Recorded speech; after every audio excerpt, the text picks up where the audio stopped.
No one told me I was wrong. That was the strangest part of everything. I moved forward with confidence, trusting my own understanding, trusting the quiet agreement around me. Everyone watched. Some nodded slowly, some smiled politely. No one interrupted me. At the time, I believed silence meant approval. I assumed if something was incorrect, someone would speak up immediately. I didn't understand how often people choose comfort instead of honesty. Looking back now, the signs were always there. Hesitation in their voices, pauses where answers should have existed, quick changes in conversation. I ignored them because I trusted familiarity. I trusted the room. I trusted shared history. I believed real support stayed quiet. I didn't know real support interrupts you when you are wrong. By the time I sensed something felt off, I was already far ahead. I wasn't wrong alone. I was wrong quietly, while everyone watched and waited. At first, nothing felt unusual or threatening. Conversations continued normally. People listened as they always had before. Their responses sounded polite, supportive, carefully neutral. I mistook politeness for honesty. I mistook calm expressions for agreement. I spoke freely, unaware I was building decisions on something incorrect. Each step forward felt justified because no one questioned it.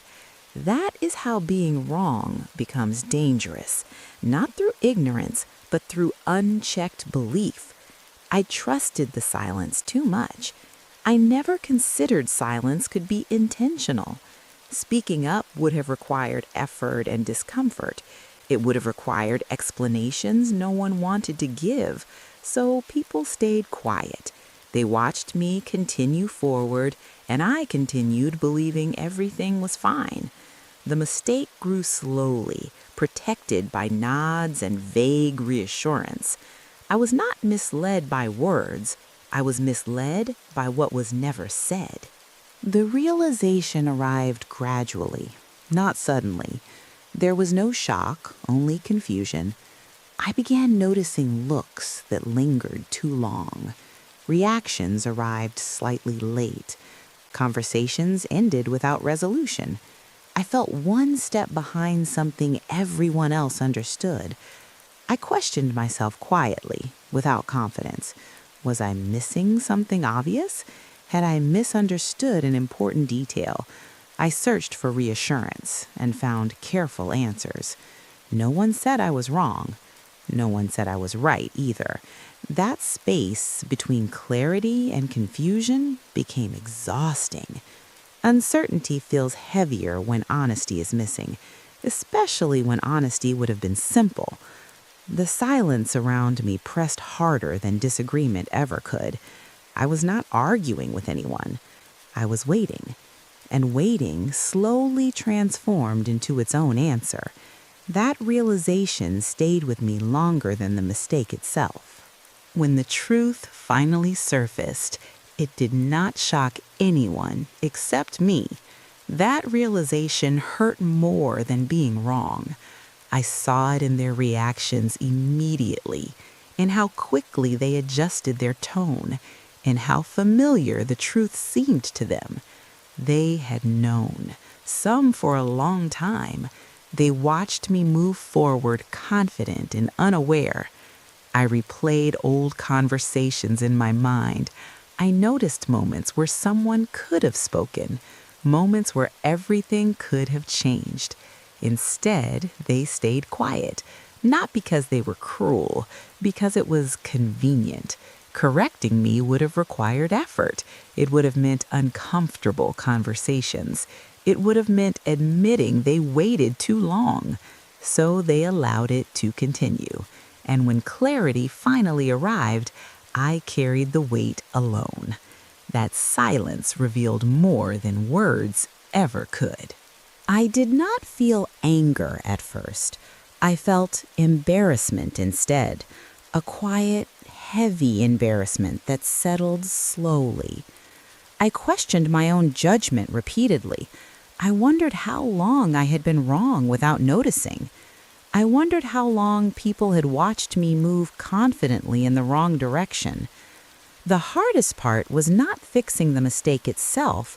It was understanding that silence around me was not protection. It was avoidance. People avoided discomfort by staying quiet. That realization hurt deeply. Silence proved itself to be a decision, not an accident, not neutrality, a choice. And choices create consequences. I learned that people can allow failure without intending harm. Effort matters more than intention. Silence often protects the person who stays quiet, and someone else always pays the price. Some people apologized indirectly, choosing careful language. Others avoided the topic completely, pretending nothing happened. No one openly acknowledged their role in letting it continue. It felt easier for them to treat everything like coincidence, like something that simply occurred without witnesses. I stopped waiting for accountability after that. Instead, I began observing behavior closely. I watched who speaks when situations become uncomfortable. I noticed who stays silent when clarity actually matters. That awareness changed how I listened to people.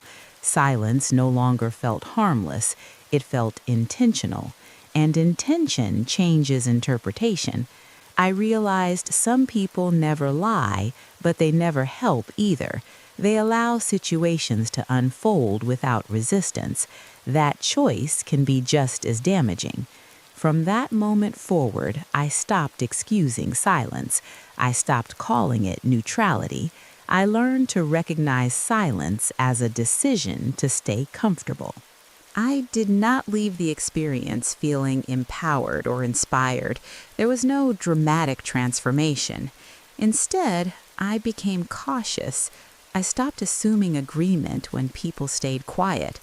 I began asking clearer questions, even when awkward. I learned real support does not nod silently. Real support interrupts. It risks discomfort to protect you. That kind of honesty is rare. I became more selective with trust. Not bitter, not defensive, just aware. I noticed who speaks when clarity creates tension. I noticed who disappears when responsibility appears. Politeness no longer felt reassuring. Silence no longer felt safe.